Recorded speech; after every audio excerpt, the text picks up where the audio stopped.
할렐루야, 주님이 하십니다. 오늘은 저번에 말했던 나는 누구인가에 대한 두 번째 시간을 가지려고 합니다.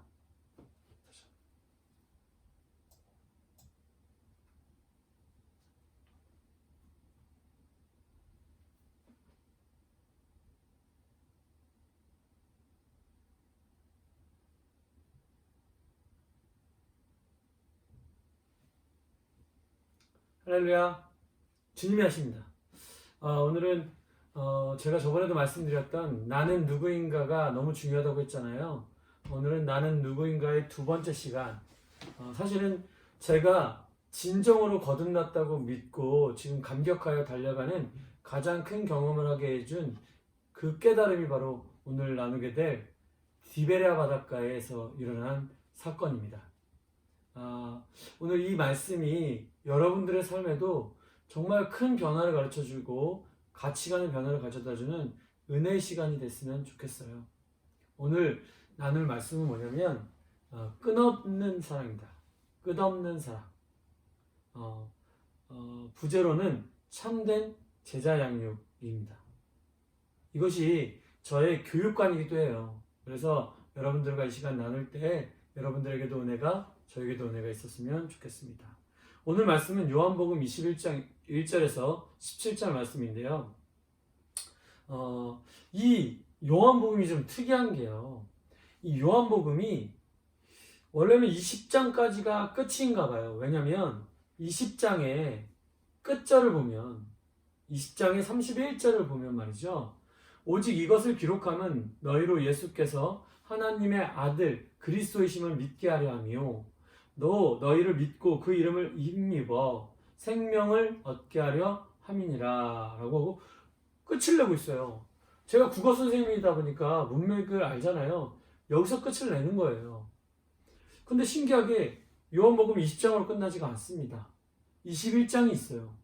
근데 21장은 그렇게 특이한 기적이나 표적을 일으킨 것도 아니고 그냥 제자들을 만나는 이야기로 끝을 맺어요. 왜 요한복음에 20장이 아닌 21장이 있는가는 굉장히 큰 비밀이고 굉장히 큰 은혜라는 것을 알게 됐기 때문에 오늘 그 은혜를 나누고자 합니다. 이런 거예요. 이제 끝도 아니고 21장이 왜 나왔나 보면 사실은 요한복음요 21장에 베드로의 나의 복음을 싣고 있어요. 왠지는 잘 자세히 알 수 없겠지만 아마 요한이 베드로와 아주 가까운 사이였고 수제자였기 때문에 베드로와 요한이 예수 그리스도의 수제자였기 때문에 서로의 마음을 너무 잘 알았나 봐요. 그래서 이거를 실었던 것이 아닌가 생각이 됩니다. 베드로의 나의 복음이 뭘까요? 베드로의 가장 부끄러운 경험 뭐죠? 아마도 이랬을 거예요. 예수님이 십자가에 고난을 당하시려고 골고다에 오르고 계실 때 베드로는 끝까지 예수님을 따르겠다고 자신의 감정적인 감수성과 자신의 성향 때문에 끝까지 따르겠다고 강하게 말했어요. 근데 어떻게 됐나요? 예수님의 말씀처럼 닭이 3번 울기 전에 예수 그리스도를 3번 부인했죠. 그것도 별거 아닌 사람들의 말과 사람들의 시선 때문에 예수 그리스도를 부인하고 저주했어요. 그러니까 베드로는 도망치듯이 그 상황을 떠날 수밖에 없었겠죠. 다른 제자들도 두려웠는지 다 도망갔어요. 그래서 모여서 이렇게 얘기했을 거예요. 자네들 내가 얼마나 나쁜 놈인지 알지 않나? 예수님을 부인하고 저주할 뿐만 아니라 지금 이렇게 도망쳐서 생명을 연명해 보겠다고 하는 내가 참 주님의 제자라고 해놓고 이게 뭔지 모르겠네. 그러면서 정말 고개에 어깨에 힘이 쭉 빠진 채로 자네들 내가 무슨 제자인가? 에휴 나는 옛날에 하던 고기잡이나 해야겠네 하고 아마 자신의 살던 터전인 또는 자신의 옛날 직업인 디베라 바닷가에 고기 잡으러 돌아갔어요. 그런데 베드로를 욕할 사람이 누가 있겠어요? 거기서 같은 제자들도 다 도망치고 외면하고 도망쳤는데 말없이 따라갔겠죠. 친구들도 제자들도 다 같이 디베라 바닷가로 향했을 거예요. 근데 그날 할 수 있는 것이 무엇이 있겠어요? 이미 예수님을 저주하고 부인해서 떠나버렸는데 난 예수님이 다시는 나를 안 만날 거라고 확신하게 됐는데 내가 이제 할 게 뭐가 있겠어요? 네, 이제 할 것이라곤 예전에 했던 그 모습, 예전에 그때로 돌아가려고 고기잡이를 하러 물고기를 잡으러 갑니다. 3절에 시몬 베드로가 나는 물고기나 잡으러 가겠네. 그들이 우리도 함께 가겠다고 하고 나가서 배에 올랐으나 그날 밤에 아무것도 잡지 못하였더라. 제정신이었겠어요? 그물을 던지고 또 던지면 텅 빈 물고기 그물이 있는데 이게 누구 마음일까요? 아마 베드로의 허탄한 마음일 거예요. 다른 제자들도 마찬가지였겠죠. 그런데 어디선가 소리가 들려요. 고기는 잡았니? 이렇게요. 근데 누군지 모르고 아니 못 잡았어요. 그러자 6절에 그럼 배 오른편에 던져. 근데 원래 순종하지 않아도 되는데 그냥 왠지 순종하고 싶은 거죠. 그물을 오른쪽에 던졌는데 밤새도록 그물질했는데도 텅 빈 그물이었는데 갑자기 물고기가 많아 그물이 찢어져서 들 수가 없게 된 거죠. 여러분 이 상황 어디서 경험해 본 것 같지 않아요? 어디서 들어본 것 같지 않아요? 네, 예수님이 예전에 했던 일이죠. 그러자 주님을 사랑하던 요한이 베드로를 툭툭 치면서 주님이야 라고 하는 거예요. 베드로 주님이야. 그러면 베드로는 그물을 던지다가 왠지도 모르게 아마 깜짝 놀라서 주님! 이러면서 겉옷을 덜쳤고 바다로 뛰어들었어요.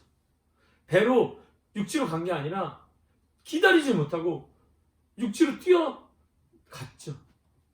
그런데 여전히 그런 열정을 가지고 뛰어갔으나 하나님 앞에 섰는데 무슨 면목이 있겠어요. 그 주님인 줄 알았는데 아무도 물을 수가 없죠. 면목이 없으니까요. 그랬더니 예수님께서 떡을 주시는 거예요. 그런 죄인에게 저주하고 부인했던 예수님이 죽는 것도 보지도 않고 도망갔던 우리들에게 떡을 주시고 생선도 주시는 거죠. 여러분, 제가 처음에 나눴던 6시에 부름받은 일꾼과 같은 마음이었겠죠. 자격 없는 우리에게 여전히 떡을 주시며 물고기를 주시는 예수 그리스도. 눈물만 뚝뚝 흘리면서 그 입에 들어가는 물고기가 음식이었겠어요? 뭘 먹는지도 몰랐겠죠. 눈물을 먹는 건지 물고기를 먹는 건지. 그런데 주님이 하시면 안 되는 일을 하세요. 절대 이 상관에는 분위기를 깨는 이 질문을 하시면 안 돼요. 무슨 질문이냐면 베드로야, 네가 여기에 있는 사람들보다 나를 사랑하느냐? 라고 거죠. 주님을 저주하고 부인했던 베드로에게 물어서는 안 될 질문을 하는 거예요. 너무나도 가슴 아픈 질문을 하는 거죠. 그랬더니 그래도 베드로가 용기를 내서 주님, 그러하나이다. 내가 주님을 사랑하는 줄 주님께서 하시나이다. 그런데 주님이 내 양을 먹이라 하시고. 근데 여기까지 끝났으면 그나마 어떻게든 버텨보려고 그랬는데 또 두 번째 요한의 아들 시몬아, 내가 나를 사랑하느냐? 하시니 내가 주님을 사랑하는 줄 주께서 아시나이다. 점점 목소리가 작아지고 더듬기 시작해요. 그럼에도 불구하고 주님은 또 물으십니다. 너무 잔인한 거 아니에요? 그래요, 죄 지은 거 알고 나쁜 놈인 거 아는데 3번이나 물으시다니요. 이것이 이스라엘의 질문법이라고도 하고 그 당시에 어법이라고도 하는데 저는 그냥 알겠더라고요. 여러분,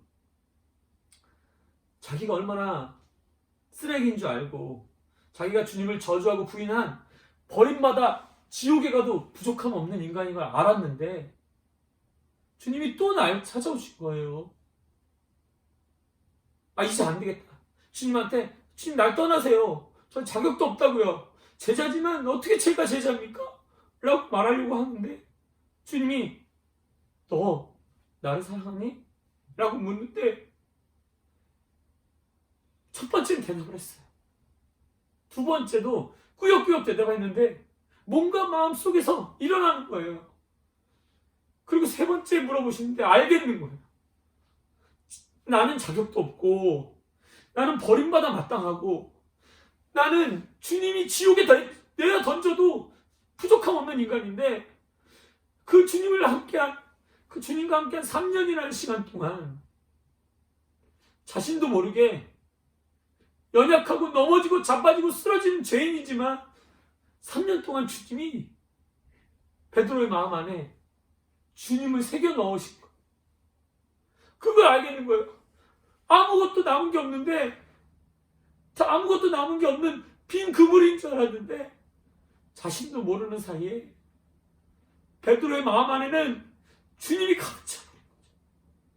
따라갈 수 없는 것도 알겠고 자격도 없는 것도 알겠는데 주님을 떠날 수가 없어요. 그래서 세 번째 질문하자 베드로가 근심하면서 예전처럼 내가 주님을 죽기까지 따르겠습니다 라고 말할 수가 없는 거예요. 자격도 없죠. 그래서 이렇게 고백한 거죠. 주님, 난 자격이 아무것도 없는데요. 주님을 따를 만한 능력도 없고 주님을 따르겠다고 할 의지도 없는데요. 제 안에 주님밖에 없네요. 이거 주님 아시죠? 이거 주님이 하신 거죠? 라는 겁니다. 주여, 주님이 모든 것을 아시거니 내가 주를 사랑하는 주께서는 아십니다. 라고 말한 거죠. 자격 없는 죄인에게 주님을 남겨두신 하나님의 그 사역은 실패한 거였을까요? 여러분들 몇천 명, 몇만 명 모이는 교회가 성공한 교회라고 다들 부러워하죠.